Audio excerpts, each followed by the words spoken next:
Hello everyone, I Neha Malik, faculty of DLED from Technia Institute of Teacher Education. Today I am going to deliver a lecture on education program for children with disabilities. It should be one of the top priorities that all the Panchayati Raj institutions must strive to get every child with disability enrolled into a primary school for their comprehensive evaluation. This process of evaluation also determines the best setting of the education as suited of either of such child. Children with mild or moderate disability may be integrated or normal schools. Those with severe disabilities would be benefit most from the special schools. Children who drop out or have problems learning in the normal schools have an option to join either an open or remedial school. There are children who all we have a learning disability. They are managed in normal schools. Now we will discuss techniques for the education of disabled children. First one is hearing impairment. The hearing disabled children should trained in lip reading to understand the meaning of spoken material and concentrating upon movements of the lips of the speaker. Sign language is a technique having certain specific signs for alphabets and words, which facilitate the hearing impaired individual to understand the language. Use of appropriate teaching aids such as pictures, figures, models, maps, etc., which imparting education to hearing impaired children. Computer assisted instruction can be of great help in assisting hearing disabled children to learn and perform academic activities. The provision of special classes for hearing impairment children. Second one is visual impairment. Large print material should be available for partially visually handicapped children. The Braille books are available for the blind children to provide them a basic unique system of reading and writing. The device talking calculator can be used for both partially disabled and the blind children. Beside Braille material, some audio aids like tape recorder, radio, arithmetic aids, etc. should be used.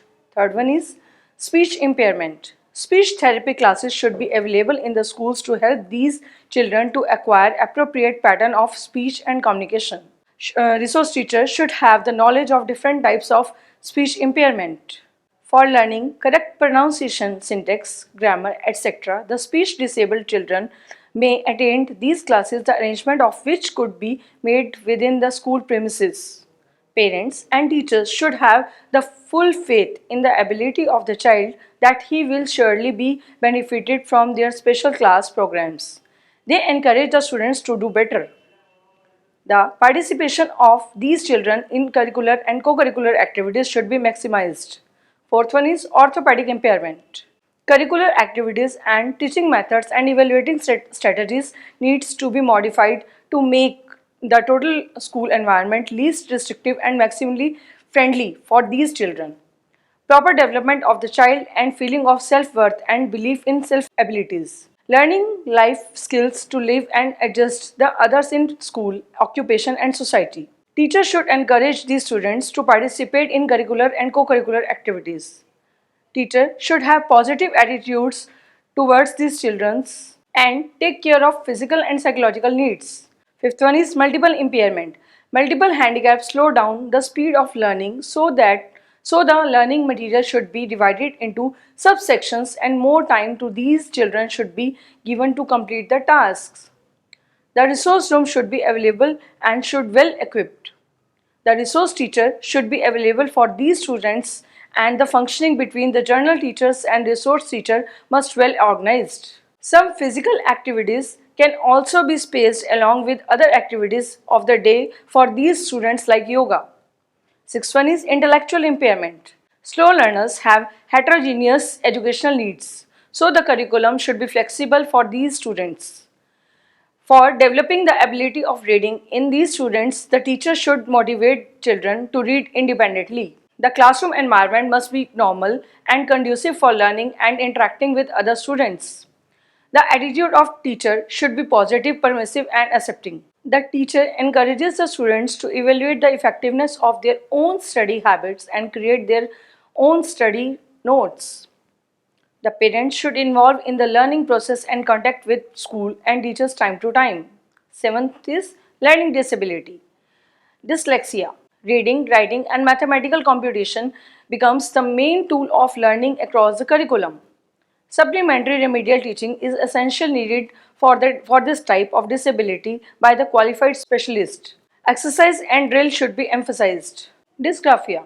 The writing proficiency one-to-one strategy is quite effective. Ask the child to look at the words and pronounce and to recall the sentence. And the child learns certain words, then to it in a sentence and the spell out their spelling. Dyscalculia.